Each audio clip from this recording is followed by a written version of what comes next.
हम एक कविता देख रहे हैं हमारी मराठी की छठी जमात की 10वीं कविता है छोटी सी बी।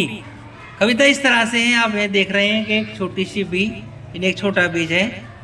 एक बच्चे एक्टिंग करके बता रही है, आपको सब यहाँ पर नजर आएगा बच्चे किस तरह से एक्टिंग कर रहे हैं। छोटी सी बी रुसू नको, जमिनीत नुसती बसू नको, माती पाण्याचे गुण घेऊन वर यायला विसरू नको।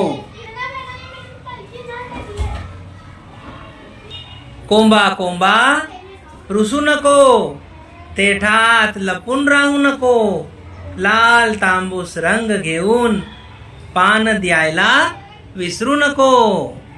पाना पाना रुसू नको, बालपणात बसू नको, दोन हातांची ओंजळ करून कळी द्यायला विसरू नको। कळी कळी रुसू नको, घट्ट पाकड्यात बसू नको, पाकड्यातून फुलून फुलून फूल द्यायला विसरू नको। फुला फुला रुसू नको, कोण बघतय बघू नको, रंग गंधात डोल डोलून बी द्यायला विसरू नको।